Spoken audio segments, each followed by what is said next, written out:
Warning: if you are very sensitive or easily offended, please turn back now. Otherwise, I hope you enjoy the story. Thank you for listening. I've Seen What Life Does, Don't Remind Us, by Taylor Dash. Some secrets never change. 1 year it's been. 1 year it has been since that night that changed her life forever.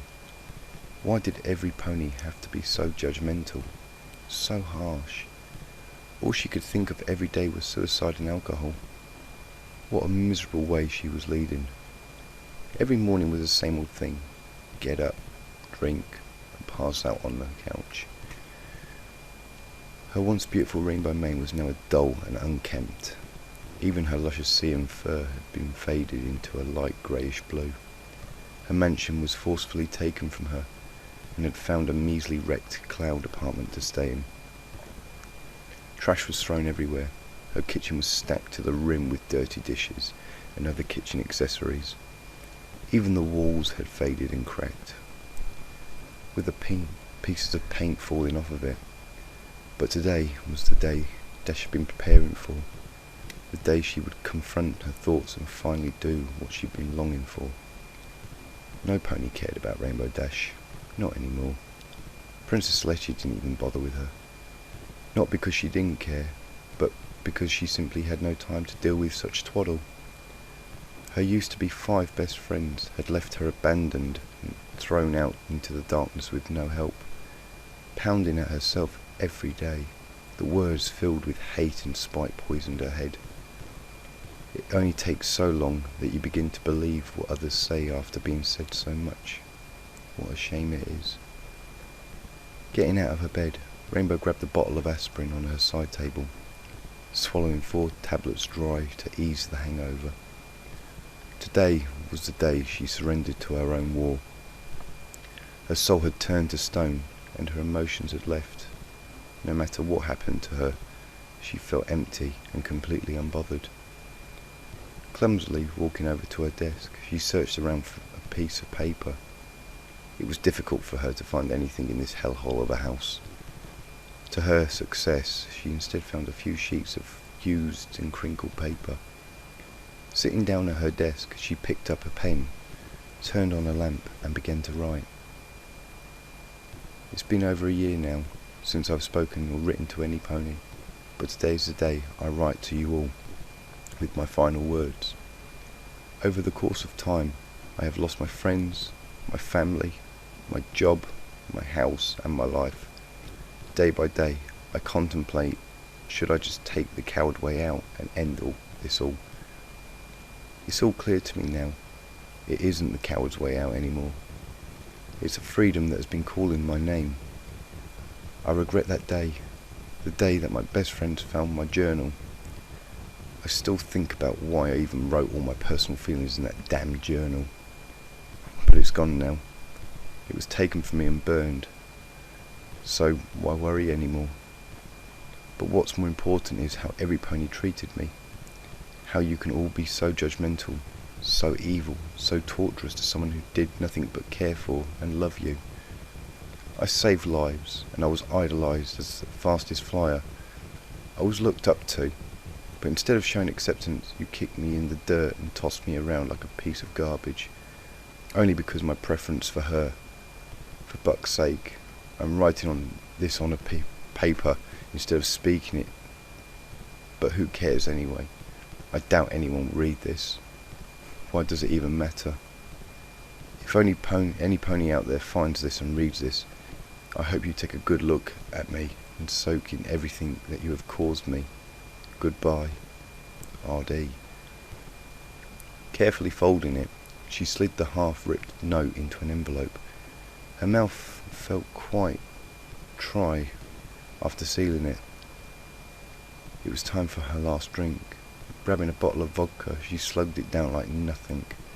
Her lips were cracked and dry and had split, causing a little blood to seep through her skin. Tossing the bottle on the floor, she got up from the chair and walked over to the door. Opening it, she was blinded by the sight of the sun, making her feel dizzy and sick. She vomited on the side of the door. Shaking her head, her eyes quickly adjusted, and grabbing the note, she quickly stretched her legs and wings and took flight. Slowly, she made her way through the city of Cloudsdale, passing by other ponies who spat curses and names. "Whore! You sick trash! How dare you show your face around here!" The insults made their way to Rainbow, but only went in one ear and out the other. She didn't have time to care. She just wanted to get this over and done with.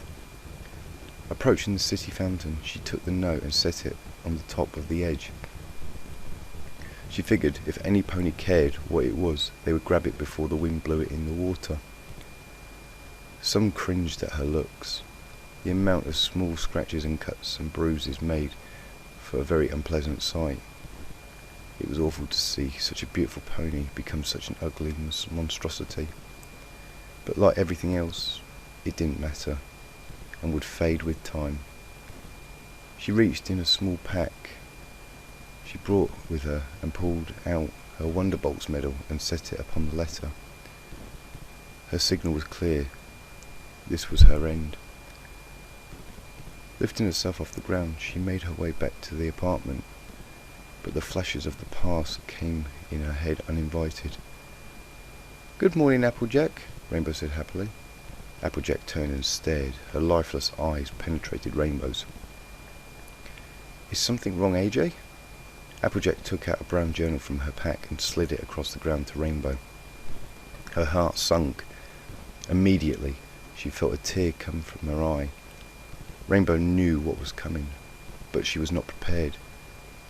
Unsure of how AJ even got her hoofs on it, she was more worried that when she looked up, she would have to face her best friend. "What is this, Dash? What is this? This whole time I've known you, and you had you as my best friend. You were a sick pervert. You disgust me. Get off my property before I bust your flank now." Applejack had screamed at Rainbow. Rainbow just stood there lifeless, staring at the ground in tears, not wanting to move, her mind racing with a million thoughts. Applejack walked up to her and whispered, "Did you just not hear what I just said? This is your last bucking chance. You'd better get flying before I break you." Lost in herself, Rainbow collided with the door to her end.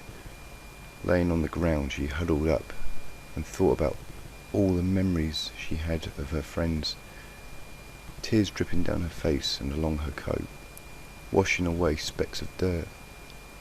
The memories of laughter and smiles she shared with those 5 ponies, the memories which ceased to nothing but an illusion, coming back to reality. She stood up and opened the door. Heading to the bedroom, she closed the door and locked it. Grabbing her favourite photo, she set it in front of her. In the red frame was herself and 5 other ponies, all smiling and laughing together. It almost moved, felt so real. But Rainbow continued to tie the rope around her wings so she wouldn't struggle, making sure everything was set up right. Above her was a fixed rope, waiting patiently for its victim. Grabbing a chair, she drug it underneath and stood upon it. Setting her neck inside the loop, she whispered her last words. "Beautiful," she said with a smile. The day faded, and there lying on the fountain was Rainbow Dash's note. Gusts of wind were teasing it, trying to get some pony to grab it, but to no success. And the wind became impatient and threw it over into the water along with her Wonderbolts medal. The last words of the Pegasus had gone unread and unheard as it sinks to the bottom.